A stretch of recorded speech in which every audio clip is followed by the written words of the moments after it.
દાંતા તાલુકામાં સ્થાનિક સ્વરાજ્યની ચૂંટણી માટે ઉમેદવારો પત્ર ભરવાની પ્રક્રિયા ગઈકાલે પૂર્ણ કરવામાં આવી છે અને આવતીકાલે ફોર્મ ચકાસણી થનાર છે। અંબાજી ભાજપ મંડળમાં સર્જાયેલી નારાજગીનો અંત આવ્યો। બનાસકાંઠા જિલ્લા ભાજપના કાર્યકારી સભ્ય કલ્પનાબેન પટેલે અચાનક રાજીનામું ધરતા ખળભળાટ। કલ્પનાબેને સ્પષ્ટતા કરી છે કે તેમણે આ રાજીનામું માત્ર પોતાના અંગત કારણોસર આપ્યું હતું।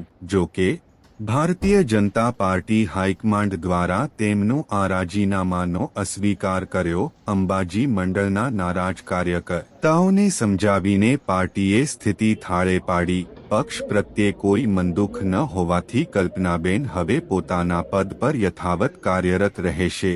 છેલ્લા 17 વર્ષથી વધુ સમયથી તેઓ ભાજપ અને મહિલા મોરચા સાથે સક્રિય કાર્યરત છે। કલ્પનાબેન આગામી સમયમાં પણ તેઓ પક્ષ અને સંગઠન માટે સતત સેવા આપતા રહેશે। પ્રદેશના કારોબારી સભ્ય ડો.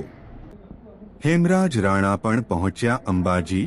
ભારે સમજાવટ બાદ પરિસ્થિતિને થાળે પાડી।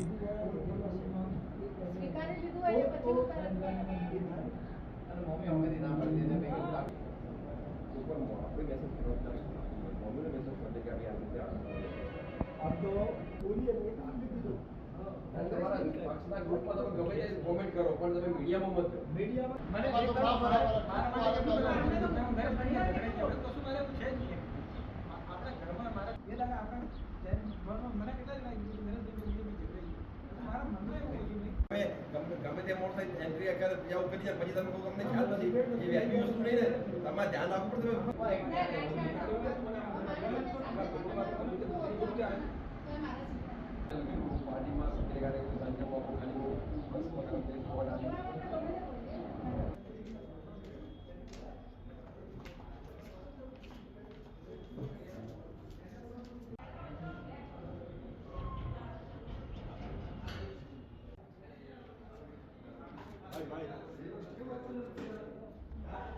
हमारी अंगत कारणोसर शारीरिक के कौटुंबिक कारणोसर हूँ राजीनामું આપવા માટે તૈયાર હતી, પરંતુ અમારા જે જિલ્લામાંથી પધાર્યા હતા અને મારું રાજીનામું સ્વીકાર્યું નથી ને હાલ હું કારોબારી પદે ચાલુ છું અને કાર્યકર્તા હંમેશા રહીશ અને મહિલા મોરચામાં બી સક્રિય રહીશું।